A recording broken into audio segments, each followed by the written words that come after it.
So this is the part of the video where I talk a bit about behind the scenes. The first thing I want to do is talk about the moves themselves.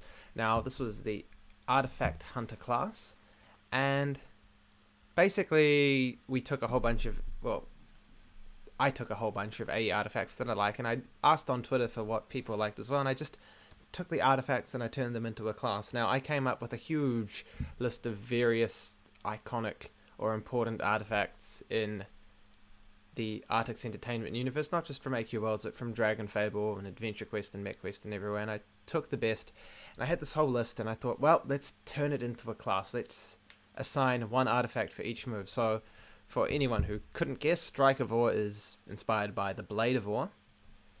The Supreme Arcane Spell comes from the Supreme Arcane Staff in the Arkengrove Saga in AQ Worlds.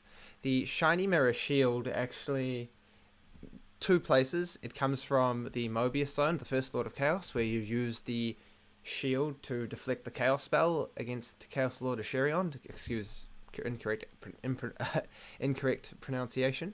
But in the Adventure Quest Worlds card game, the battle card game, there's also a card called Shiny Mirror, so that ties in there. You've got a Destiny or Doom, and that's basically just referencing all the forces of Doom and Destiny, the Doom weapons and the Destiny weapons from Dragon Fable. And you look at the passives, only one of the passives actually fits in, and that is the Cursed Ring of Dragon Control. Now, that was from the old, or one of the old tutorials where you have to beat up Princess Tara because a dragon ring is controlling her. The ring has the spirit of a dragon in it. It's using it to control her. This one was the only one that I actually took from player suggestions that I hadn't already had on my list. I made my list, went to player suggestions to get more, and a lot of these came up in player suggestions, but this was the only one that wasn't on my first list that I took, and this one came from the Adventure Quest Worlds player Tana, so you can thank him for that. It was a really cool name to put in. Now, as for development, this was hard. I had a lot of trouble trying to get this class to work. I spent hours and hours and hours, and I owe it to Arklin, who was the coder for this class. He was really great, really willing to make all sorts of changes to it for me. It was really hard trying to come up with something. An artifact hunter doesn't exactly have a specific magic or melee tie-in, so it was obvious to make a sort of hybrid style, but then you wanted all these artifacts to have various functions. We took Shiny Mirror from Pyromancer, essentially, and made a couple of changes to it, to how it would work. I really wanted a spell and a strike, and so I got those there, and I wanted to make them distinct and different, so I went for a more forceful, powerful strike that had a chance to stun, and I went for a magic sort of spell burn that would keep applying here. This was probably the most thematic class I've ever done in terms of theme and ideas behind it. The Shiny Mirror, I just thought it was such a cool little piece of equipment that how could you pass it up. Doom and Destiny were two things I really wanted to include because I was a huge Dragon Fable fan back in the day and it made sense, but it bamboozled me how to include them, and so I put them both together here. And I thought it was a good idea to actually have it so that it could go either way. That way players don't feel like they're forced into a choice.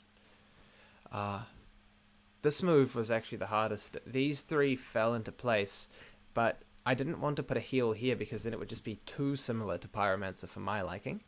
And I didn't want to give it an outright heal here because that was one of the ideas I was throwing up, Destiny just being a full heal move and a full buff. I was quite happy to make these two buffs quite powerful because I realized that they were going to be 50% each. I feel that it really went through. The interesting thing here is Doom and Destiny actually weren't quite as fancy in the initial testing. In fact, it was a bit of last minute flair almost that made it work. Basically, Destiny's heal over time in some ways wasn't there, and Doom's 30% damage buff wasn't there either. It was once I sort of realized that these would be really cool things to add, I put them in, and it made the rest of the move really nice. The 30% strength and intellect is also quite nice, but they're not actually they don't actually make as much of a difference as I was hoping. So they were there in the original idea, but in practice they just didn't work. They didn't add the they just weren't as nice.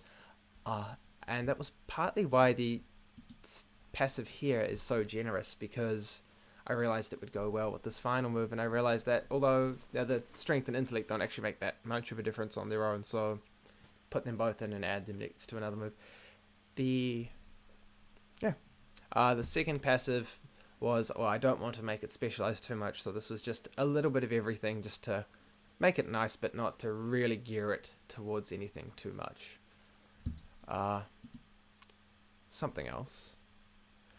One thing I did want to try and do is get people away from luck enhancements for this class, and I thought, by having the extra intellect and strength, that I might be able to entice them away, but it didn't work in the end.